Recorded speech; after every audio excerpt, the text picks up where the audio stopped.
Hello and welcome to Two Girls in a Pod. I'm Sharon. I'm Christy.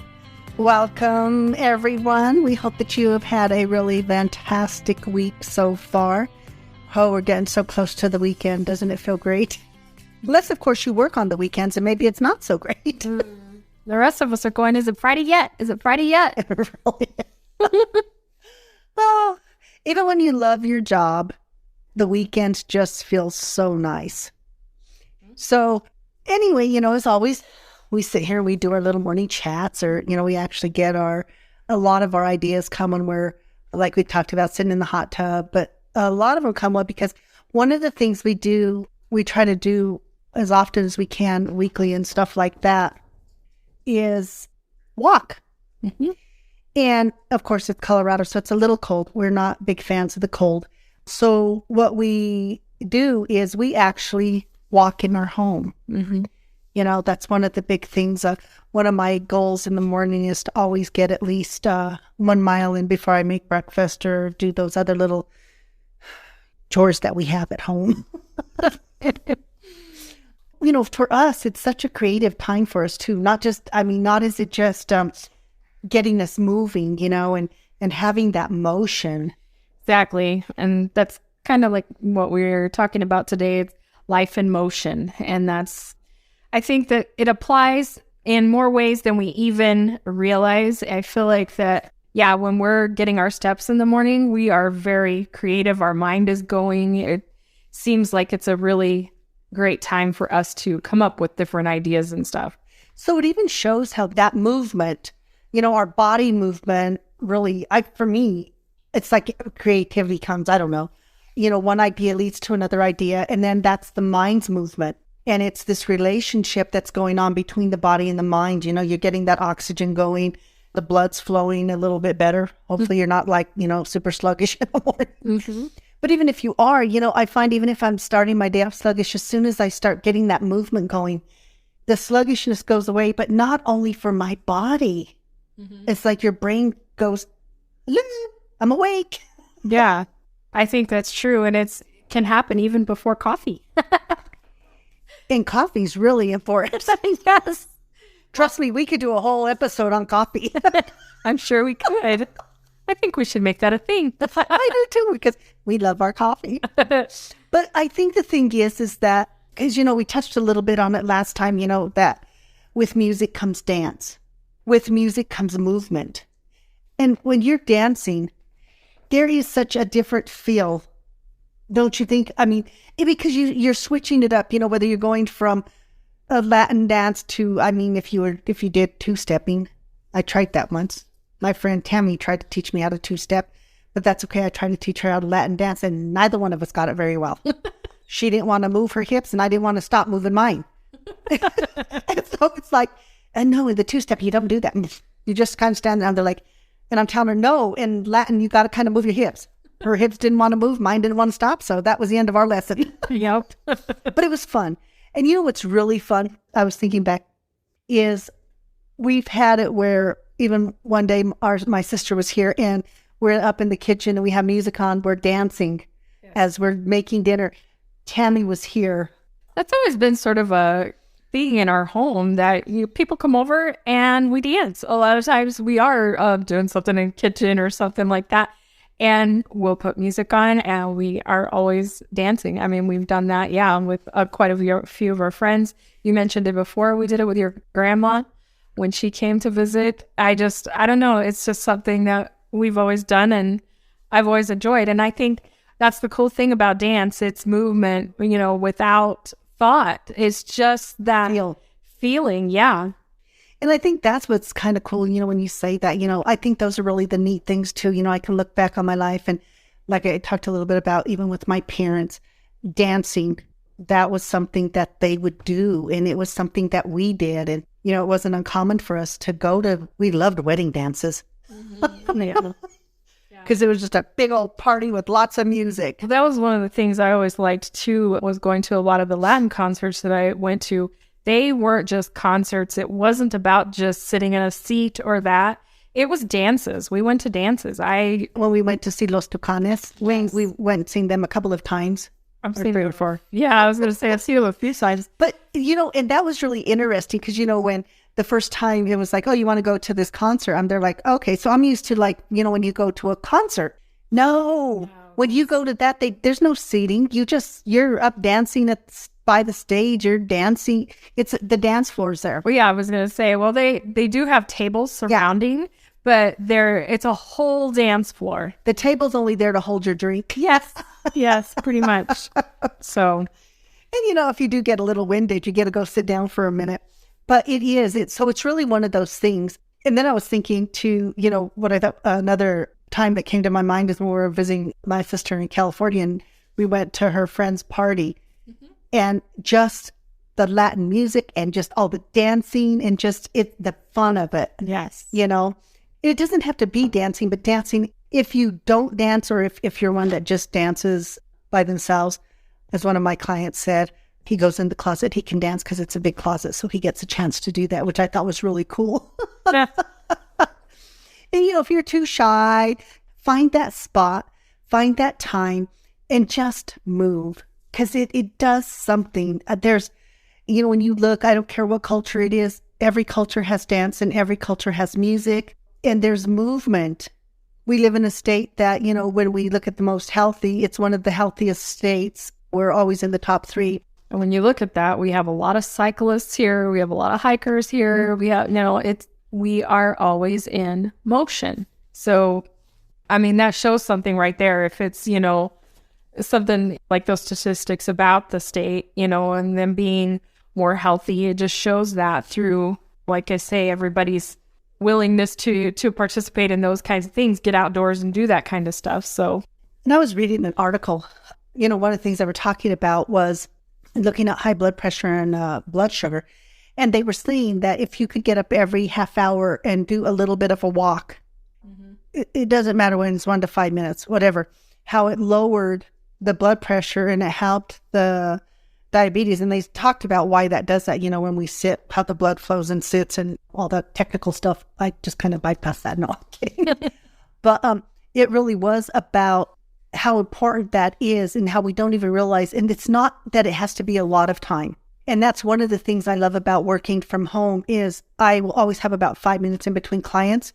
So what I will do is I will get up and I will do a walk.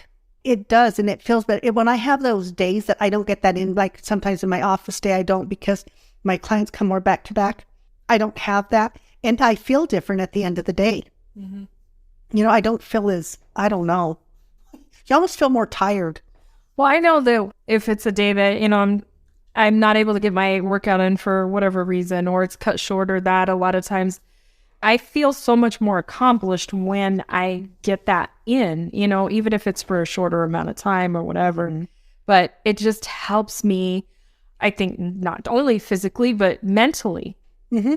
And that's something that we've talked about too. It's that we constantly have motion, even in the mind. Our brain is constantly going. And we've talked about that, about being able to stay in the moment, because when the brain is so fixated on anticipating something in the future, a lot of times there's anxiety, or your brain is so caught up in the past or whatever. And then there's a lot of times there's guilt associated with things and all kinds of things. The brain just goes everywhere. And there's nothing wrong with keeping your mind going.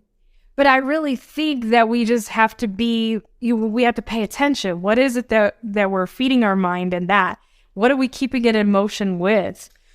Well, and I think that, and really paying attention to that mind-body relationship. Yeah. Realizing how when you do have that motion with your body, how it changes the motion with your mind. Mm-hmm. It's a weird thing because it can have the ability to slow it down. Mm-hmm. Because you get into a rhythm if you're walking, if you're dancing. If you're dancing, you're not thinking. You're feeling. I'm saying it's so freeing because it's not really about thought. When you work out, you're not thinking.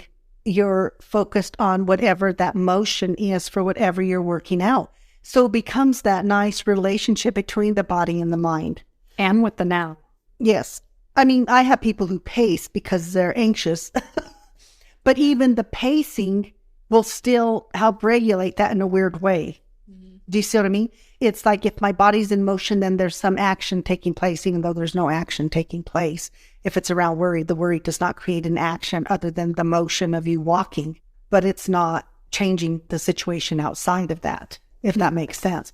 And so I think, there's a lot of that takes place. And I just think first off, I think it's fun. I'm more of a walker. You're more of a worker out. You like to do the work.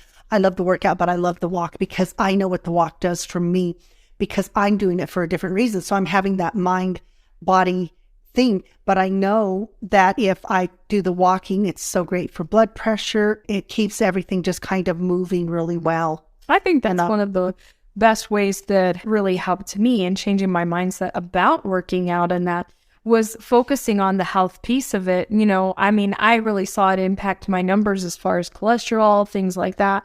So I think that giving focus to that, and one of my main things was focusing on strength. I wanted to be stronger, and giving so much attention to that. It was about weight loss, but not just that, for some reason, having that focus of what I could do really helped me. Well, and we did the walk program when we were with mental health, and the cool thing about that program is it got people up and it got people moving. It got people being more healthy, but it also created relationships. Mm-hmm.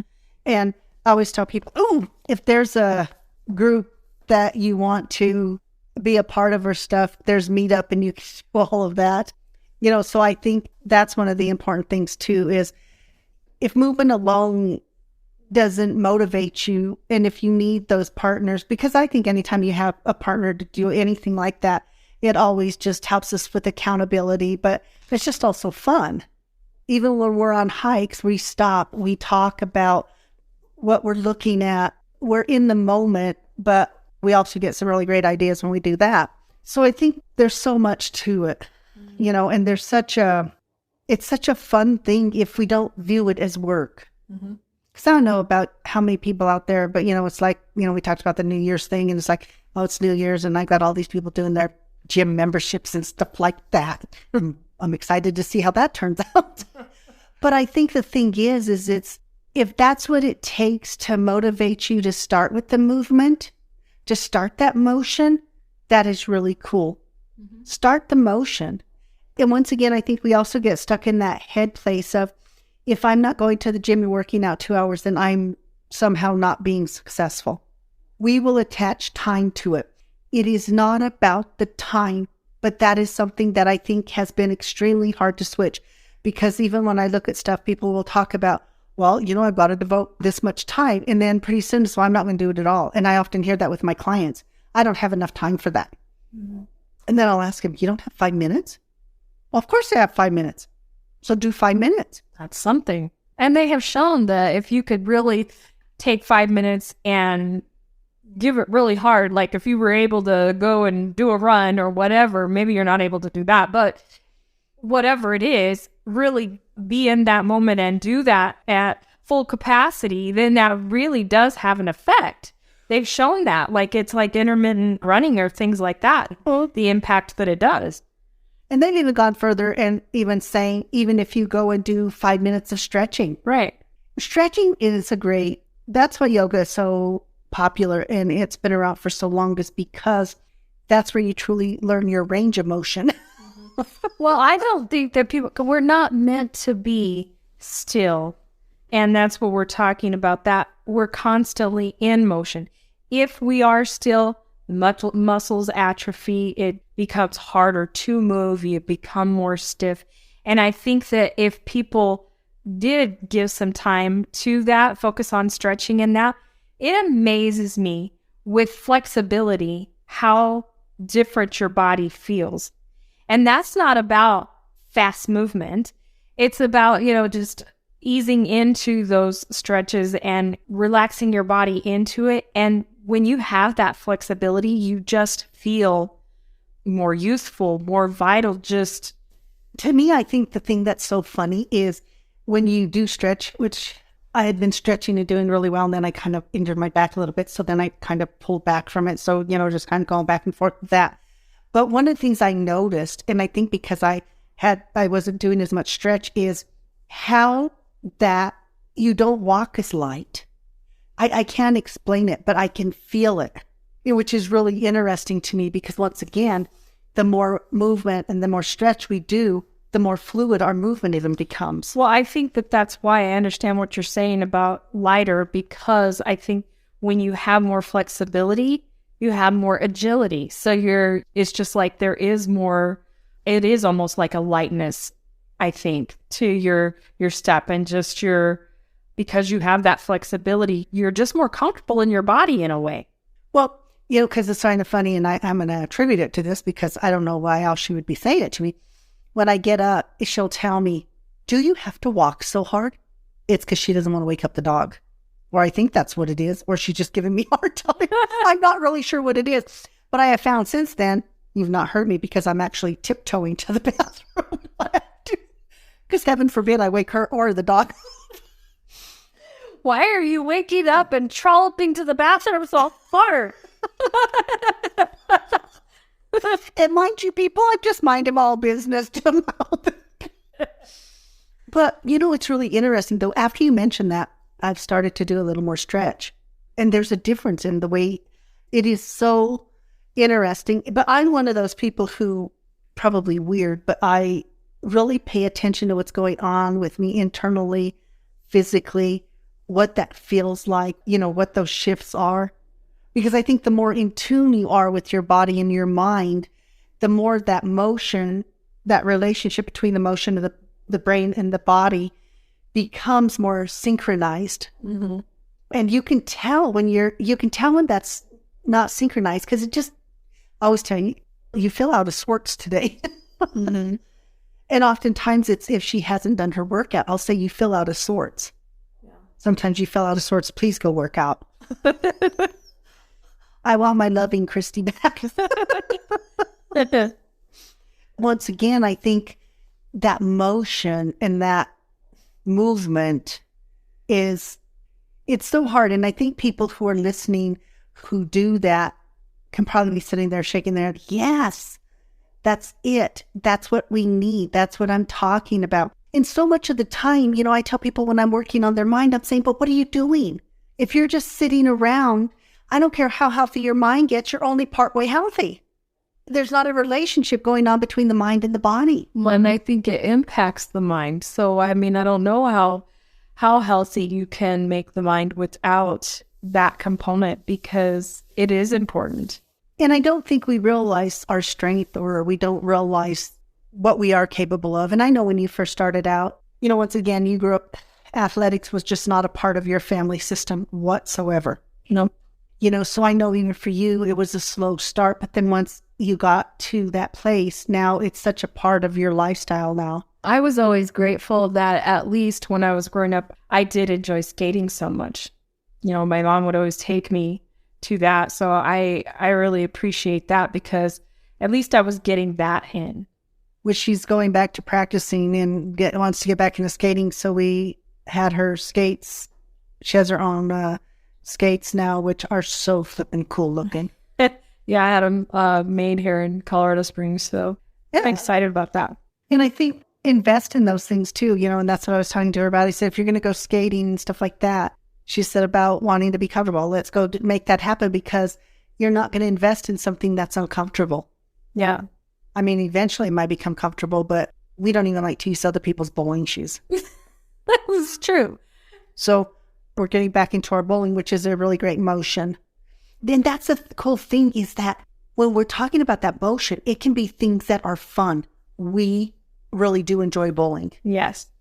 We're not quite to, bowling the 300 or anything. Oh, no. No. But it is a lot of fun. And that's the thing is, motion can be fun. You just look for those things that you enjoy and give you that opportunity to be active. Exactly. And, when you look out there and you think of all the activities, there are, there's just so many of them. There are kids skip, hop, jump rope. There's motion in it. Our friend Sandra, she loves jump rope. She does the weighted jump ropes. Yeah. So I went and bought one. And then I tried using it in my house and realized that my ceilings are a little too low for that. So I have to wait till it gets a little bit warmer and I can go back out and do it on my deck or on my patio. So yeah, so I think, but it's finding those things that are fun. But once again, if you're spending a lot of time working on your mental piece, but you're not working on that physical piece, you're not synchronized. There's not synchronicity in what you are doing. And that motion of your body also helps your mind to not be sluggish. And we have to start understanding the relationship between those two things. Yeah. And I think once you start working out and doing, I was kind of a little bit off this morning because by the time I get up, and I get, my role in the morning is I get up, make breakfast, put on whatever, meal plan prep. But I always want to have my mile in before I make breakfast because that's kind of a goal that I've set. And if I start feeling like that's not going to happen, then they're like getting it caused me a little bit of angst. Not really angst, I don't even know what just a little off put. But then as I started getting some steps on there thinking, what difference does it make? I get to choose what time I start breakfast. You know what I mean? So here I was creating this in my head and it wasn't even relevant. Yeah. Because guess what? I just put off making breakfast by 2 minutes. Who cares? Still got dinner started, still got breakfast done, and we still have time to do our podcast. All before work. But I think that's what it is. Then the thing is then we can start playing that head game of, well, fine, then I just won't do it all. People do that. They go, it's all or nothing. Instead of understanding something is better than nothing. And something is still part of the way to completion. So it's just, how do we change that all up? You know what I mean? Yeah, exactly. So I'm kind of curious. I think the audience might be too. Because you did grow up in a more kind of restrictive childhood. So music was not acceptable. I just can't see busting the move to Christian music. Well, what does that look like? No. Yeah. Well, back then it didn't look pretty, but I did listen to stuff that, people would rock out to, but it's not, we weren't encouraged to dance. Unless you were, of course, okay. So you have to understand, I grew up in a Pentecostal church where they, run the aisles and dance and things like that. But that's the only time. That looks more like body flailing. Wait, no, I'm kidding. Well, no offense to the Pentecostals. Yeah. That was acceptable then because they said, you're dancing in the spirit. Okay. And that was okay. So that was, did you ever dance in the spirit at the church? Actually, yeah, I did. Yeah, I sure did. Get out of town. So, is there any video proof of that? No. But when you grow up in that mindset and that's, it's just part of what you do, I guess. So even though I think it only happened one time in my whole 18 years growing up in church. So but that was okay, but it wasn't allowed outside of there. And it was because dancing was viewed as too sexualized, those kind of things. So if I did dance, it was behind closed doors. So you were in the closet for multiple reasons. Yeah. I was a closeted dancer. Yes. Among other things.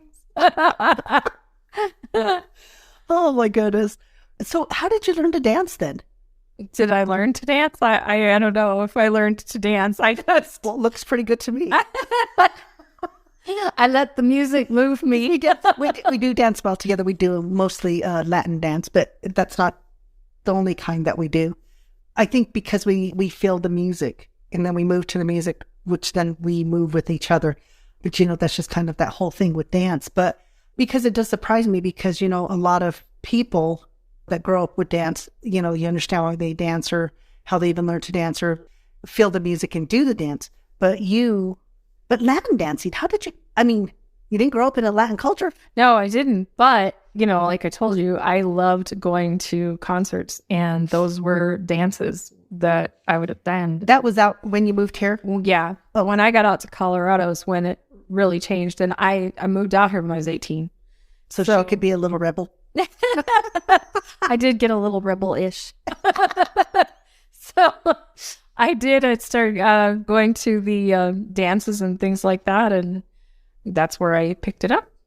nice. And I think, and I really appreciate that. And I think it's something that it's just one more thing that we love and share, and I was thinking, we have to get back to dancing while we cook. But, sometimes by the time I'm done with work and it's just a real quick, part of our thing is that thing of being healthy. We don't like to eat too late at night, and it's like a balancing act. It's like Tetris, man. You have to put everything. So exactly. And how much have we talked about that over time? It's balance with everything. When one thing comes out of balance, it's a matter of not overcompensating or doing that. You just kind of take that breath and do a reset and then let it rebalance itself, But sometimes I think that we don't do that either. Or we beat ourselves up because we feel like something's lacking. Exactly. And I don't think that it's a matter of lacking. And I don't think, and it's definitely that we don't have enough time. We all still have the same amount of time we've always had. It's what we're filling our time with. And when we're not filling at least some of that time with some sense of motion, and once again, when we talk even about the mental piece of it, when you're working on your life, it's your life in motion. Yes. It's that evolution of your life. Motion is a part of every aspect of life. I mean, we talked about that even in finances and that. Money flows in and it flows out. I mean, you're constantly having to relook at things when you're budgeting or when you're doing whatever. You constantly have to revisit because it is in motion. You're spending, you're saving, you're getting all these funds coming in and you're paying bills out and doing all that. It's constantly in motion. So, and I think it's that way with everything. So you always have to revisit these things. I always think it's interesting because oftentimes I'll ask my clients when they come in, what's new and different since the last time we met? Nothing, it's the same. And I always look at them and say, that's not even possible. Mm-hmm. And they'll look at me and say, what do you mean? I'll say, it cannot be exactly as it was last week. I said, was the traffic the same when you were driving in? Was it? And then they're like, well, no. Then what's new? But when we start to get into a rhythm, we forget that is still motion. We forget that things are still happening. Mm-hmm. And, I always tell people, look for the little things. And I'll talk, when we talk about the motion of our brain, because I talk about the evolution, you're constantly evolving. Nobody just stays stuck. I mean, we can stay stuck in things, but life is still moving. There's still motion going on. We don't solidify. If our brain stays stuck, our body's doing something. Even our brain's doing something. It could be going motion backwards. It could be regressing or whatever. But there's still motion going on. And I think that's the beauty of it because through that motion, you're able to make changes. You're able to create. And that motion is energy. Yeah. At the end of the day, what we're talking about is energy. Our brain is energy. When we move, if I'm moving my arm, that's energy. That's motion and energy. It's a displacement of energy to make it happen. And that's probably, but when you look at it, if you're getting up and you're having that movement, your energy level changes. It's because if we view it as our energy source, which it is, and even when we're investing in people, well, I don't have time for that. And I'll say, but you have time to go fill up your car, right? Well, yeah. Okay, but you're not going to go put gas that has half water and half gas, are you? Well, of course not. Well, why aren't you investing in your body? Why are you putting something in it that's not as beneficial for, or if it's movement that you need, why aren't you doing that? Don't take better care of your car than you are going to take care of yourself or your home or other things, because at the end of the day, you got to take care of you. Mm-hmm. Parents will run their kids around to every freaking activity there is. But then when I say, well, what do you do for yourself? I just don't have time. So they're tired. But as soon as I'll say, okay, you have to find and make time for yourself. I don't care if it's 5 minutes a day, 3 days a week or whatever, and you got to do something with motion. They'll come back and pretty soon, oh, I'm going for walks or I'm doing this or I'm doing that, because they realize the benefit to them, that energy that they get from it, that relationship, that then their mind doesn't feel as bogged down. They don't feel like they're always, like they don't have enough time, because now when we learn to prioritize that motion, that movement, then we don't feel bogged down. Mm-hmm. And it really does come down to planning. A lot of the time, I think people are just, feeling like they're constantly having to get caught up. And it's a lot of times it is a lack of planning when you want something to change and you need to set aside some time or whatever, you have to really look at the schedule to figure it out and prioritize what's important and make sure that that movement happens, whatever, it's regarding. And, follow up when we talk about movement and progress on your organizational skills. Her desk still looks pretty good. Yeah. The whole office looks pretty good, with the exception of the dog's toys. Yeah, we can't do anything about that. She has toys on every level, and they're all scattered about. Yep. And heaven forbid you go put them away, because she just goes and gets them right back. Mm-hmm. Now, this is a dog that's always in motion when it comes to play and stuff like that. And that's the thing. She doesn't care what kind of day we've had. When I get home, she expects me to have the energy to play with her. And, pretty soon you're playing with her, and pretty soon you forget you're tired, because you're engaging and you're picking up on her energy and, all of that. So I think people who have dogs, are usually good about taking their dogs for a walk. Well, some are. Some just out of the backyard. My yard's big enough. That's affordable. But that's our goal with her, even to, when it's warm, getting her out there, taking her for walks, those kind of things, because it's important to her too. It's funny because when the weather's not so good, she's in the house. She'll go out. She's weird though. She likes snow, but she doesn't like the cold. But as soon as there's that little bit of warmth, she is out there and she is running all over the place. Yeah. Oh my goodness, she loves to run. And she'll even do that in the house. And you can almost feel when it's like she's been still too long. Yeah. But don't you ever feel that way sometimes too? Mm-hmm. I mean, I think we feel that sometimes if we've been staying in the house for a long time, she gets a little antsy. Yeah. And then it's like, let's go do something. We got to go do something. Mm-hmm. And sometimes, depending on my week, I'm there like, I just want to rest. But then we go do something. And once again, even that, and that was something I had to work on because I was such an extreme homebody. I'm perfectly intent on my home. But we did that thing of getting out, hanging out with our friends more and stuff like that, and our family and stuff. And, it's been really good. Once again, it's that motion. And when people come to visit us, yet when it's not winter, the first thing we do is, hey, you want to go for a hike? Yep. Your poor sister. When the weather's nice, that's like one of my favorite things to do is get out and hike. And I mean, I know some people like to do it as fast as they can, and sometimes I'm in the mood for that, but most of the time I just like to see what's out there. I take a lot of pictures. It's movement, but I enjoy it. When your sister came, Rebecca comes and her daughter, Ella.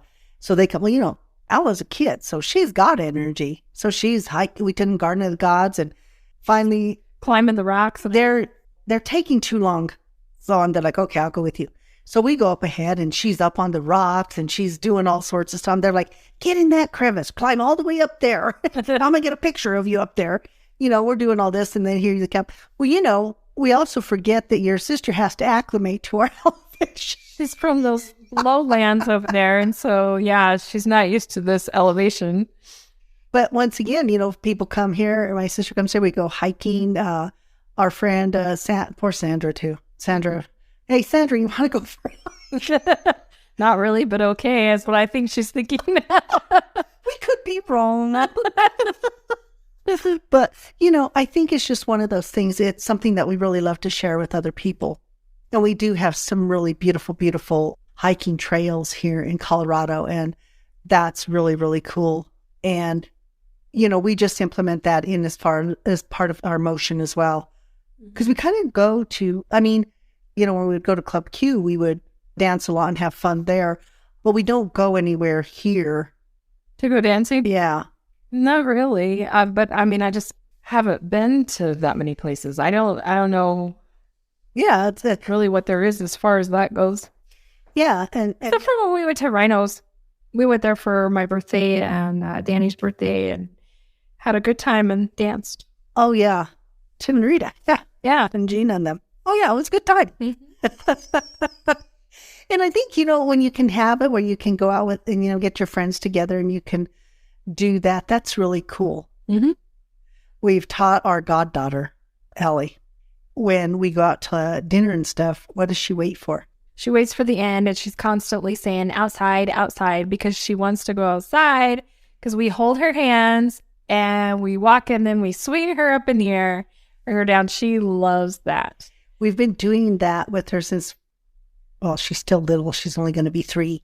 But that was something that Christy and I would do with her. And she waits for that. She loves that motion. She loves that feel of the, her feet going up and being in the air and coming down. And it's something that she waits for. She knows that that's what that means outside. But what I love about her is she just got her cast off because she did have hip surgery. So, but before that, even with that hip not being the way it's supposed to, that little girl was in motion, man. Yeah. Oh, yeah.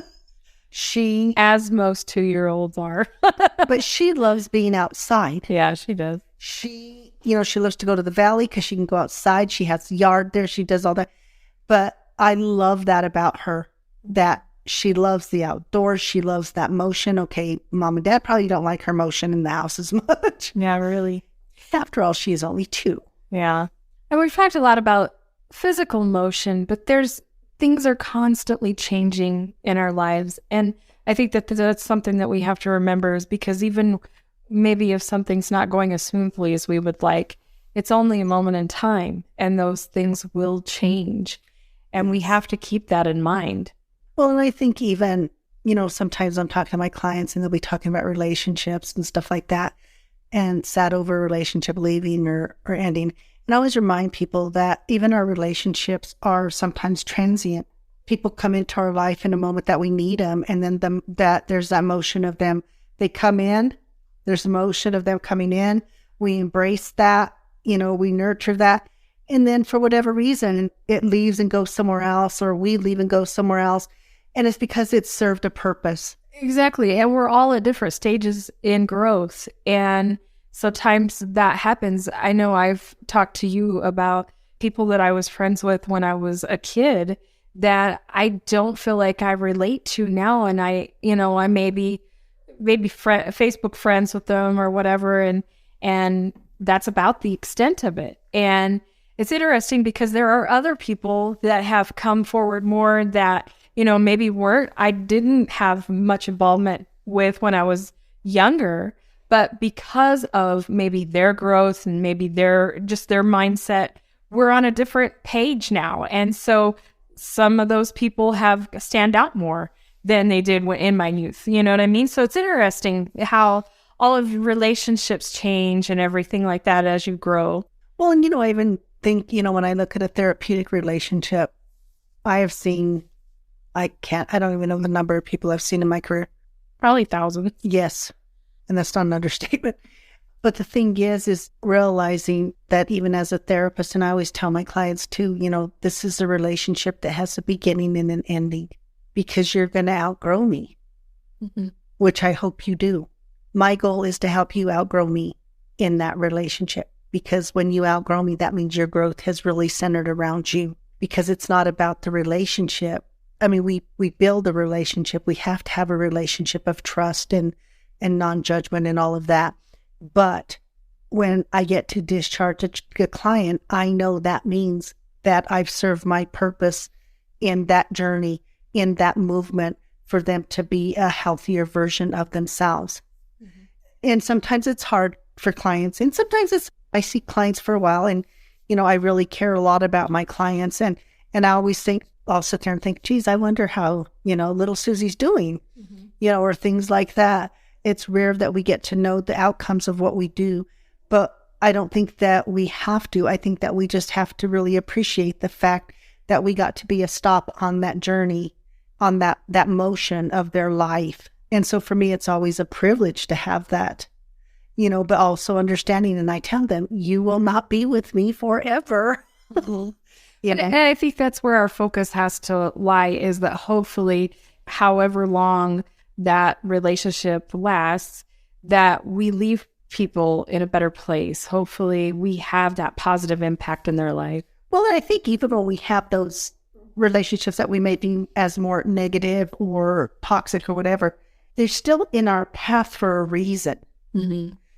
It's like, what do we learn from it? What is our growth? What is our movement in our life? How does that help create a path of movement for us sometimes? Mm-hmm. That motion that we start to have, and sometimes it's the the movement of our thought processes. Exactly. And that's why I think movement is such a vital thing to every aspect of our lives. Everything. I don't know what part of our life that there's not movement with. Exactly. Well, because when you think about that, the opposite of that would be stagnant. And who wants that for any aspect of their life? And, I often tell you this, and I'll tell you, I just cannot believe that I could love you anymore. And I think the thing is when we look at that, it's because as we continue to have growth together and stuff, and I always tell people there is something really amazing about the growth of love and the relationship, and that love is one of those things that I don't think it doesn't stop. We stop it from growth.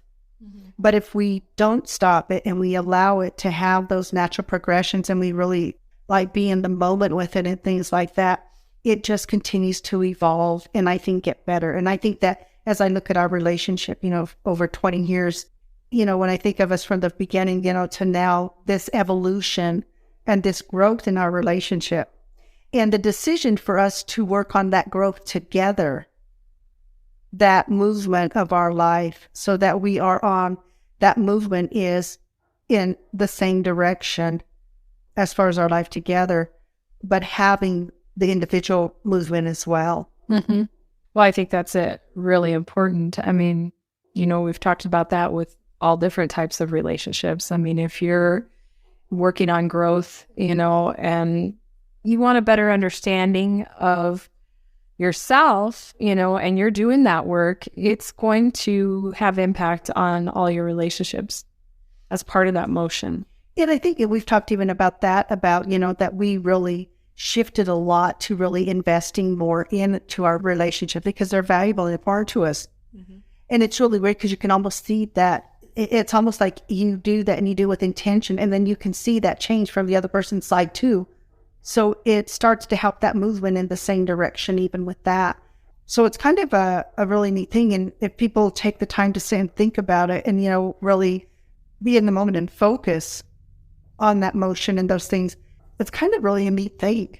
It is. Because you realize at that moment, I am an active participant. I'm not moving where other people are taking me or my emotions take. I'm in the driver's seat and I'm the one driving that motion, that movement.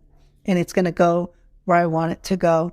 And it's going to evolve, in that, whatever you see in your mind. Mm-hmm.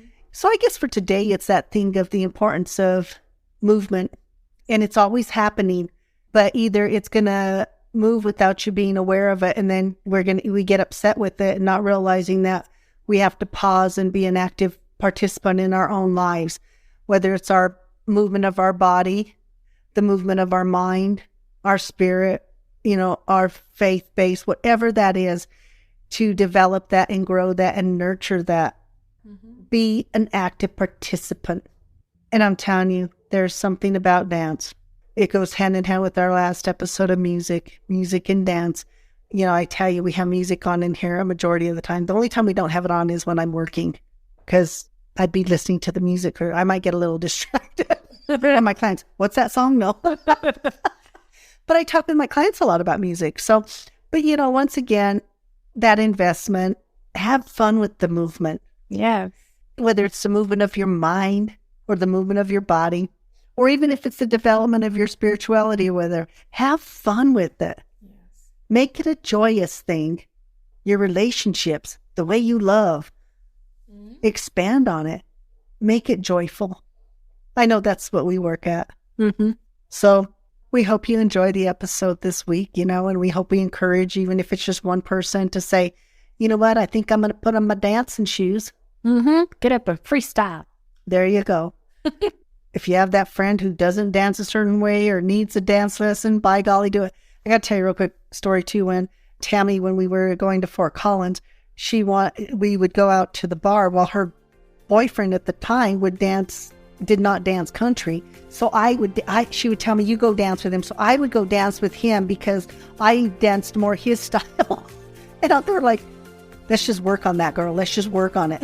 I'm going to have to follow up with her, in fact, on how she's doing with her freestyle dance. That's my goal for the weekend. Anyway, we hope that you guys have a really fantastic week, and we will be back next week. Bye.